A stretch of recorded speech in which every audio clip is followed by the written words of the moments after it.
Welcome to Classic Christmas Stories, where the magic of the season comes alive through timeless tales. I'm Jason Hovde, your host, and today we're sharing A Christmas Mistake by Lucy Maud Montgomery. This delightful story follows a small-town family, a holiday mix-up, and the unexpected joy that makes Christmas unforgettable. Perfect for listeners of all ages, it's a cozy tale to warm your heart. So gather the family, light the Christmas candles, and let's dive into A Christmas Mistake.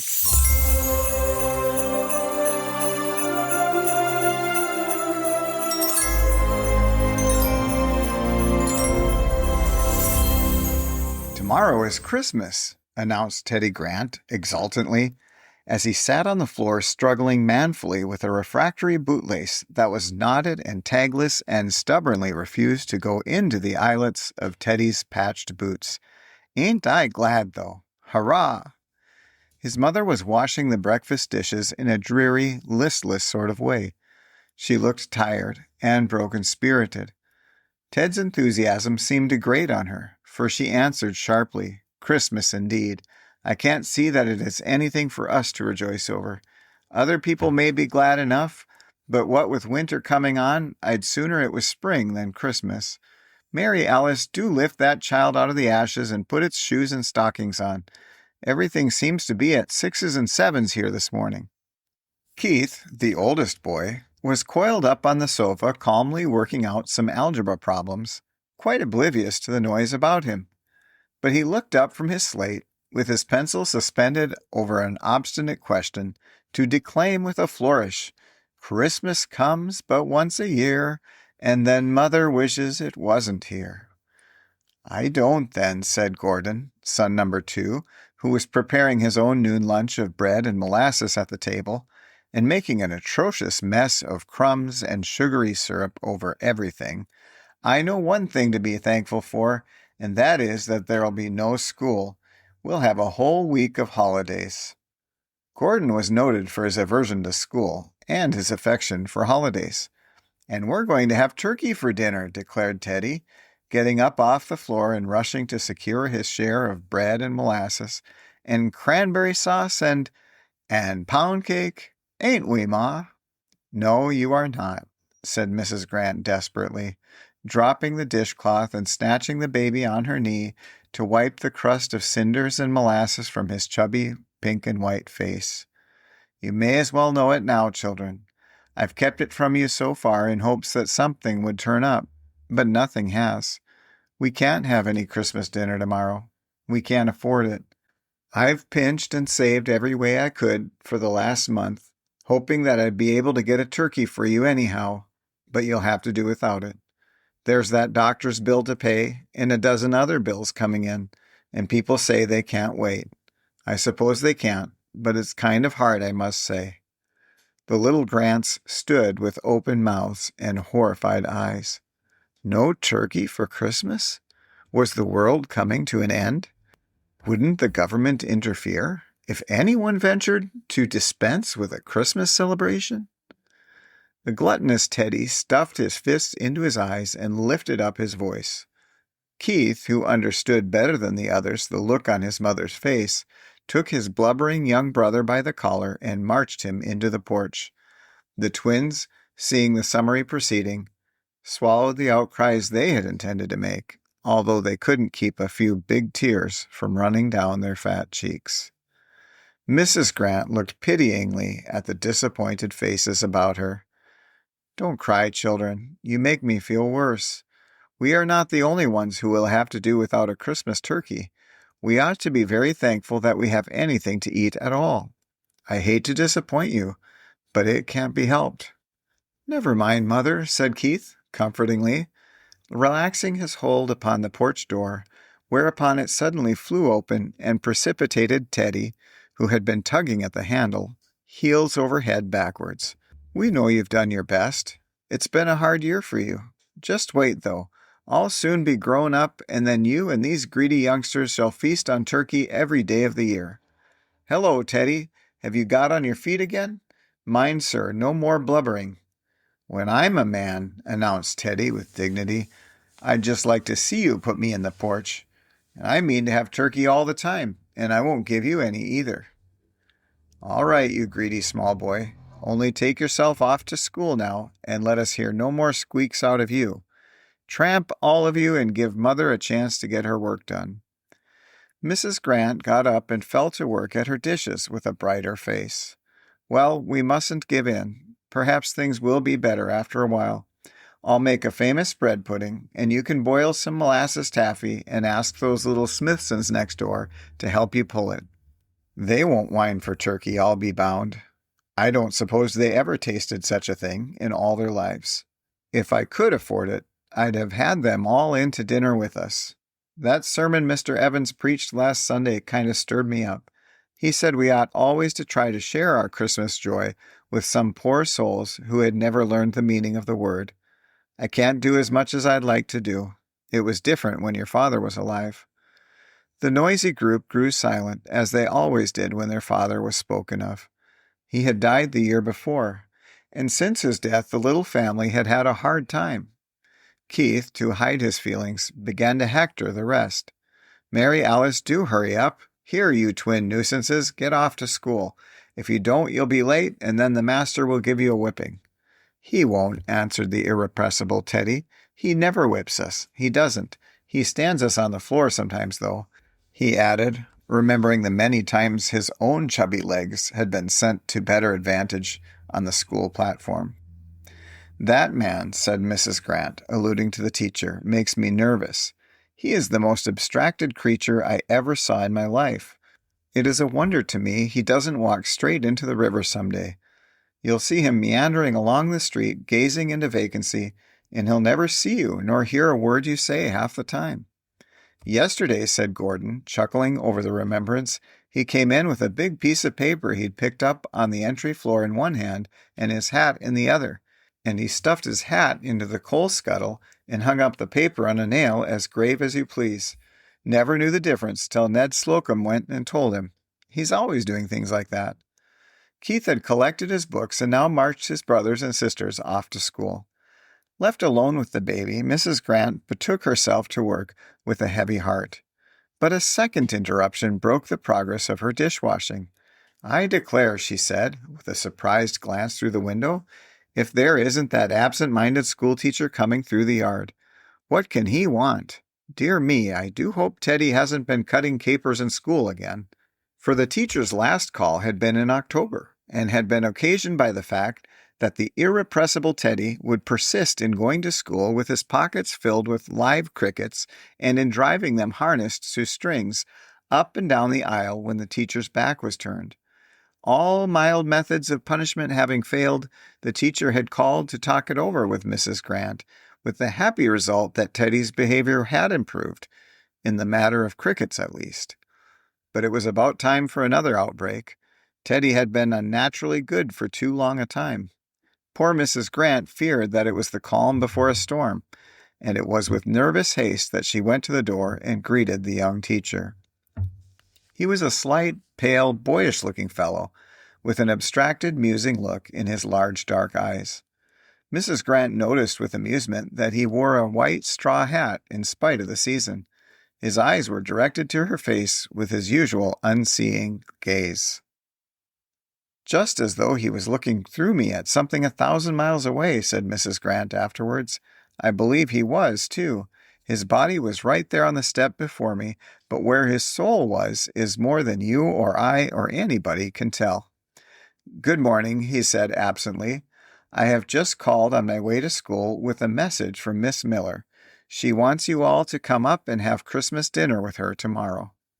"For the land's sake," said Mrs. Grant blankly. "I don't understand."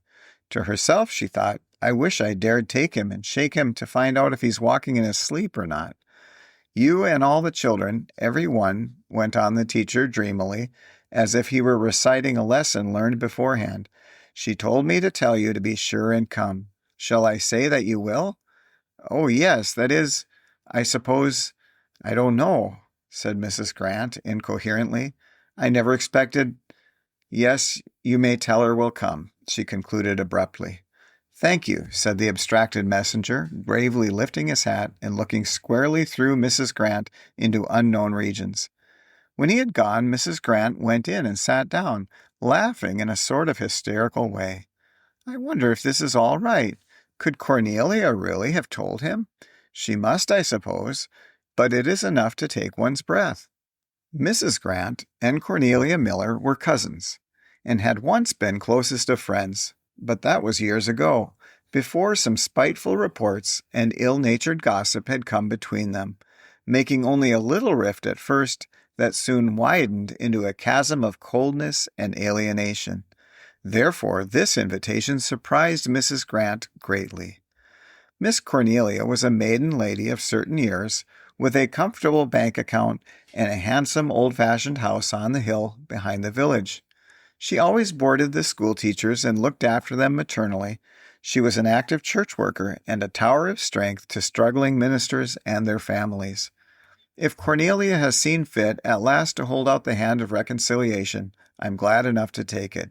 Dear knows, I've wanted to make up often enough, but I didn't think she ever would. We've both of us got too much pride and stubbornness. It's the Turner blood in us that does it. The Turners were all so set. But I mean to do my part now that she has done hers. And Mrs. Grant made a final attack on the dishes with a beaming face. When the little Grants came home and heard the news, Teddy stood on his head to express his delight. The twins kissed each other, and Mary Alice and Gordon danced around the kitchen. Keith thought himself too big to betray any joy over a Christmas dinner, but he whistled while doing the chores until the bare welkin in the yard rang, and Teddy, in spite of unheard-of misdemeanors, was not collared off into the porch at once. When the young teacher got home from school that evening, he found the yellow house full of all sorts of delectable odors. Miss Cornelia herself was concocting mince pies after the famous family recipe, while her ancient and faithful handmaiden Hannah was straining into molds the cranberry jelly. The open pantry door revealed a tempting array of Christmas delicacies. "Did you call and invite the Smithsons up to dinner, as I told you?" asked Miss Cornelia anxiously. "Yes," was the dreamy response as he glided through the kitchen and vanished into the hall. Miss Cornelia crimped the edges of her pies delicately with a relieved air. "I made certain he'd forget it," she said. "You just have to watch him as if he were a mere child. Didn't I catch him yesterday starting off to school in his carpet slippers? And in spite of me, he got away today in that ridiculous summer hat. You'd better set that jelly in the out pantry to cool, Hannah. It looks good. We'll give those poor little Smithsons a feast for once in their lives if they never get another." At this juncture, the hall door flew open, and Mr. Palmer appeared on the threshold. He seemed considerably agitated, and for once his eyes had lost their look of space searching. "Miss Miller, I am afraid I did make a mistake this morning. It has just dawned on me. I am almost sure that I called at Mrs. Grant's and invited her and her family instead of the Smithsons, and she said she would come." Miss Cornelia's face was a study. "Mr. Palmer," she said, flourishing her crimping fork tragically, "do you mean to say you went and invited Linda Grant here tomorrow? Linda Grant, of all the women in this world?" "I did," said the teacher with penitent wretchedness. "It was very careless of me. I am very sorry. What can I do? I'll go down and tell them that I made a mistake if you like." "You can't do that," groaned Miss Cornelia, sitting down and wrinkling up her forehead in dire perplexity. "It would never do in the world. For pity's sake, let me think for a minute."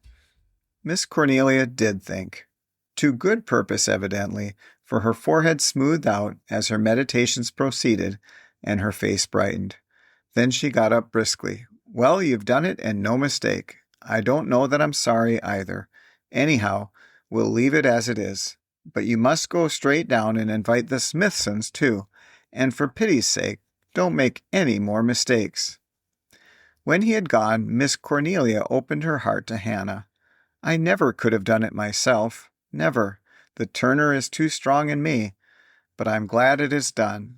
I've been wanting for years to make up with Linda, and now the chance has come, thanks to that blessed blundering boy. I mean to make the most of it. Mind, Hannah, you never whisper a word about its being a mistake.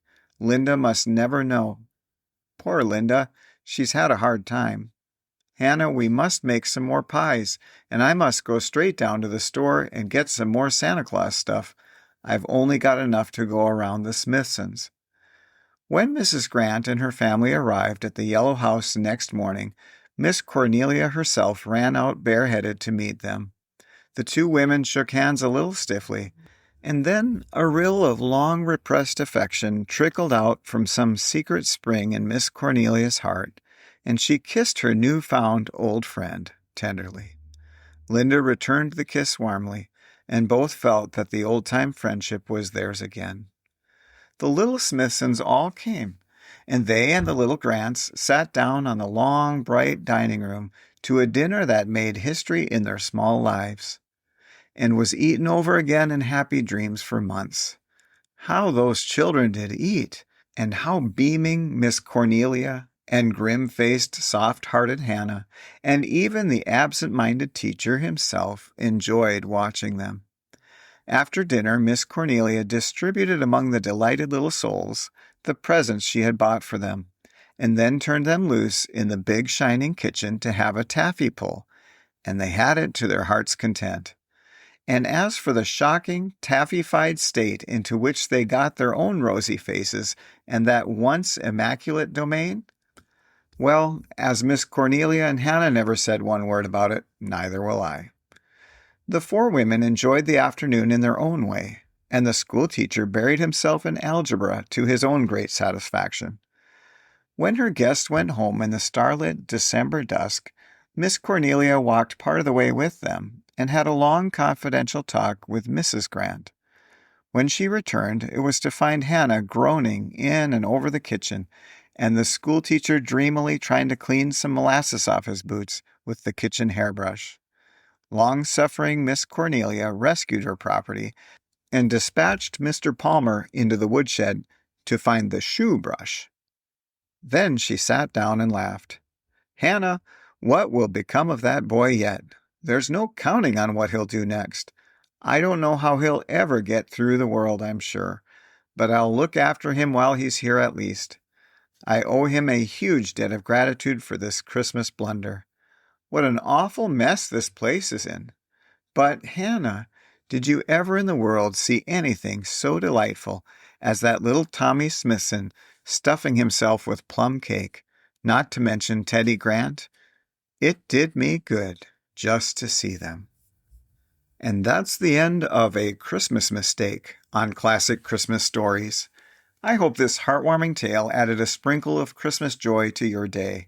If you loved it, please leave a review on Apple Podcasts or your podcast platform. Your feedback keeps the holiday spirit glowing. Please check out the show notes to see some ways you can support this podcast, and join us tomorrow for another festive story.